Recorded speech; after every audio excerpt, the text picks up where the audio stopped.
Radio Free Cybertron. Transformers. Rewind.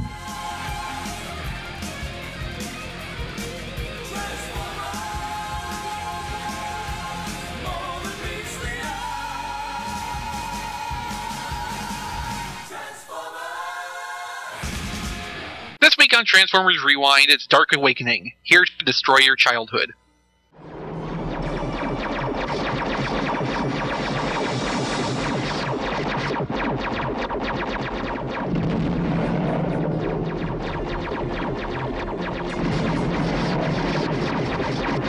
It's not stopping.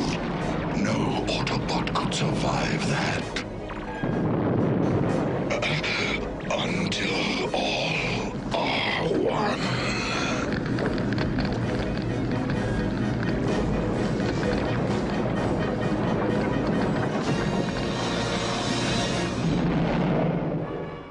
Having had to once again explode the majority of one of their ships to escape Decepticon pursuit, Rodimus, Magnus, Kup, RC, Daniel, and Spike take refuge in the conveniently nearby Autobot Mausoleum ship, where among others happens to lie the body of Optimus Prime. It's awesome.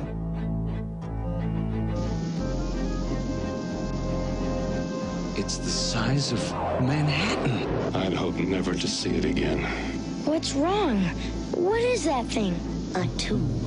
We built it. As a final resting place for the Autobots we lost in the Great War. Like Optimus Prime?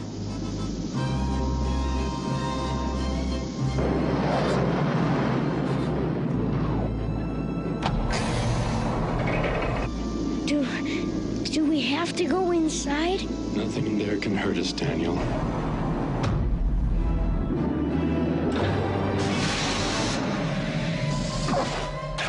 That's the Veil of Remembrance, a memorial to the Autobot heroes whose chassis and servos rest here. Daniel goes wandering around the alien robot graveyard by himself and swears he saw Optimus Prime walking around. Rodimus decides to rip open Prime's grave and finds it empty. Ironhide. Ratchet. Prowl. Huffer.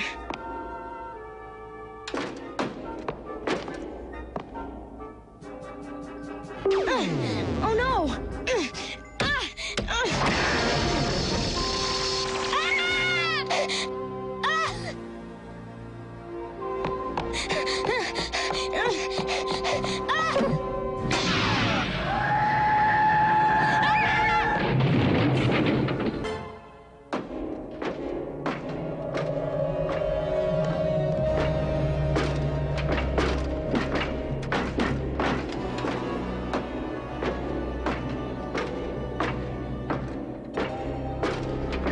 Optimus Prime.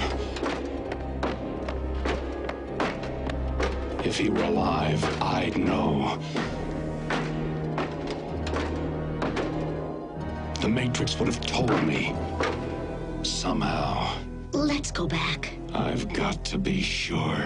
Rodimus, no. It's empty. I told you. The Decepticons they sought to escape find them, and all appears lost, until Rodimus's group is saved by Optimus Prime. Back! It's our only chance! We have them! Finish it!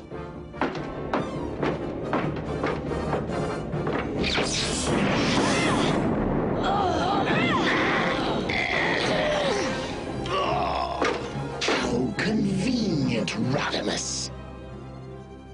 We can lay your wreckage beside that of your mentor. Decepticons! Leave this place or die! Optimus Prime!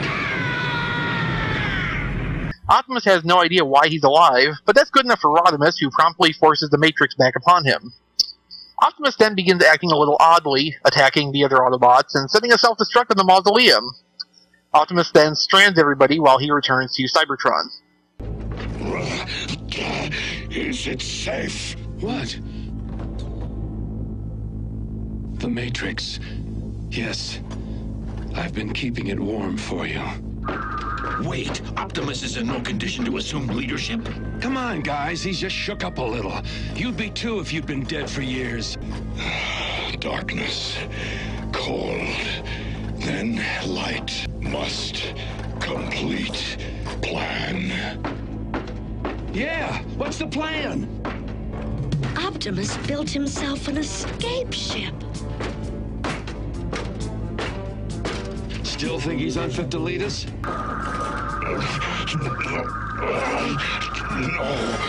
No.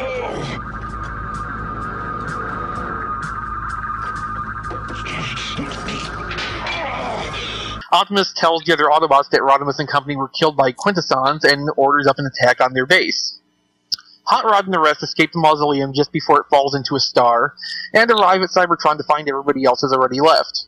The Autobot fleet is faring poorly against the Quintessons, and Hot Rod boards Prime's ship and sets out to find him. The blast doors to the command center are locked.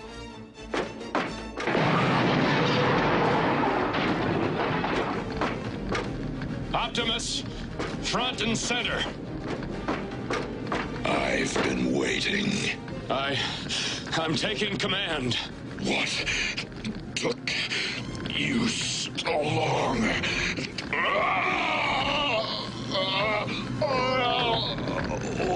What did they do to me? I have to... I don't want to fight you. Then stop me! How? What do I do? Please, Rodimus! Not again! Matrix makes me too strong! Now there's a unique complaint. When Hot Rod encounters Prime, Prime rains blows upon Hot Rod, but at the same time, Optimus begins to remember the Quintessons reanimating him as part of this very trap to destroy the Autobots. Optimus returns the Matrix to Hot Rod, and Optimus leaves as the other Autobots take Rodimus and evacuate the already heavily damaged ship. Optimus takes control of it, and orders the fleet away from the Quintessons, and then flies it into the middle of the trap, resulting in a star system shattering kaboom. Everyone is very sad that Optimus has died again. Optimus Prime to Autobot fleet. Return to Cybertron. That is my final command. What? The Autobot fleet is escaping. And their flagship is on a collision trajectory with the detonator. Direct all firepower on the flagship. Obliterate it.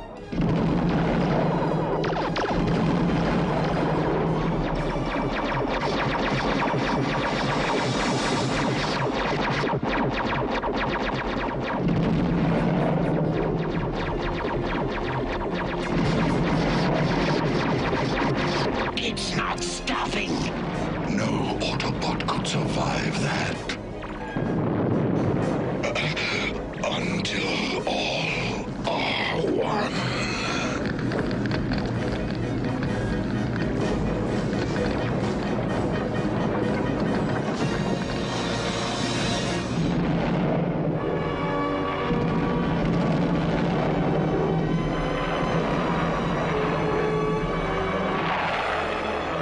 Goodbye, old friend.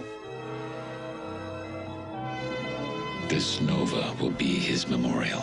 I don't know if I'll ever be the leader that you were, but for sure, I'm gonna try.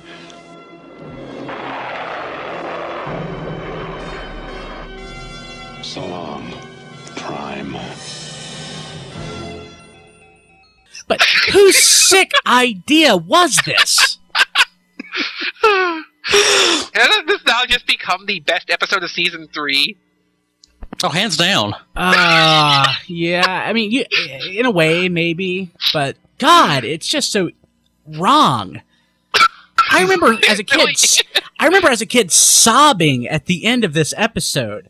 It was like my heart was ripped out of my chest again. I still don't get this episode, but I love it. I love it so much because the Matrix makes me too strong. Love Now that. there's a unique complaint. Yes, yes. Love this episode so much. I love the moment in the episode where like Optimus Prime completely chops off Rodimus's balls, where Galvatron is like, "It's Rodimus, go get him, go kill him." Then Optimus Prime steps out, and Galvatron's like, "Oh, hell no, we're leaving." Yeah, yeah. You know, the part I like is early in the episode, where they're in the escape pod after the Decepticons blew up their ship, and Spike's all, "Okay, so what are me and Daniel supposed to do when we run out of air?" And Rodimus is like, "Okay, you have two choices. You can suffocate, or you can smother." Or he could die of asphyxiation. Yeah, that's just, I don't know. I like Rodimus as a leader. He's just like to the point. But I mean, that's not really the way that you raise the morale with your your troops. But Humans are in danger in season 3. a lot. You're gonna die. I mean, if it's not the Decepticons, it's like cosmic radiation, like from while you're in space. But I really like. I don't even get how he did this, but like later on in the episode, when Hot Rod, I guess he's Hot Rod. It's kind of hard to tell whether he actually. There's like one scene where he's trying to grow, but he could also be popping his back, so it's kind of hard to tell. But Well, and from scene to scene too, the animators don't know whether they're drawing Hot Rod or Rodimus either. So, but he runs into the flagship. And Springer's like, "The blast doors to the command center are locked." And he just runs and punches it. And it shatters, and he runs through. He's awesome. I mean, he just doesn't get the credit he deserves. oh no, I mean, this episode is totally Hot Rod action hero. Even without the Matrix, he's still commanding the other Autobots and taking charge and, going to beat down Optimus Prime. Yeah, right. Yeah. To reclaim the Matrix. He just shook up a little bit. So he. Well, I mean, it even comes up in the dialogue. Optimus is pointing a gun at him. And it's like, "You should have finished me when you had a chance." And Hot Rod's all, "You think I wasn't trying to?" Yes. Well, I mean, it's kind of. Oh gosh. So basically, it would be like Jimmy Stewart trying to beat up John Wayne. They're both awesome in their own ways, but there's no way Jimmy Stewart's going to beat up John Wayne. Just not going to happen.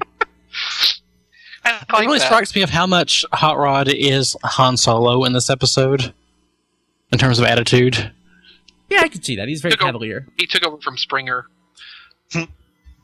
But yeah, I love this episode so much. But I mean, the big thing that we haven't mentioned is the end of it. He just gets like completely destroyed, and there's no way that the mausoleum would cause the star to go nova. That just doesn't make sense. But Mausoleum didn't cause the star. No, mausoleums can do that, actually. You would know. All mausoleums. That's okay. You're mixing up the sequence of events. The mausoleum plunged into a separate star somewhere else. Okay. Because Optimus set it on a collision course as the auto-destruct system. Uh-huh.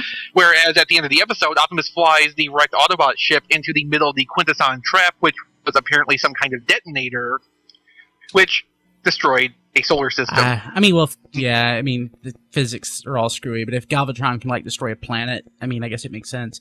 But the thing, he's Galvatron.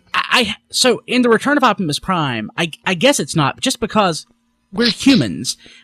We haven't gone like farther than the moon. I just always assumed that if we have astronauts out there, for the most part, unless they're there with like Autobots, they're going to be like in our solar system. So as a kid, I just always thought that they rescued Optimus before he like went into our sun. But obviously from this, I mean, that's not the case. But the last time we see him, he's blown to chunks. And he's virtually... So what you're saying is that the G1 cartoon has some continuity issues. I can't believe that, XV. That's just not possible. I know it's a shocking... continuity is just as tight as its sense of scale. Yes. Yeah. But yes. I still love this episode so much. I had never actually seen the entire thing until now. Season 3 moved to the time I had to go to school. And I remember now seeing Daniel walking through the mausoleum looking at the names on the plates, and I'm pretty sure I had to go out the door right before Zombie Optimus Prime shows up. I never even knew that was there. You got totally saved there. I mean, you left that. Yeah, I did. That's like walking... go ahead. That's kind of amazing, though, that you moment. spent all this time without seeing this full episode. Yeah, I don't know how I missed it, but I missed it. Vicky? That moment where Daniel is walking through just reading the names of the Autobots, that is really sad and lonely for me. I mean, just it's a moment of honest reflection about these people that actually have died and they actually do miss them, that you don't ever see in any other episode. And then he opens a closet and a generic Autobot falls out. Kind of looks like Reflector. I was thinking it was a failed Dinobot experiment. I mean, it isn't a closet after all. So, any other thoughts on the episode? It's awesome. Yes. It's fantastic. Complete. It's plan. awesome for all the wrong reasons.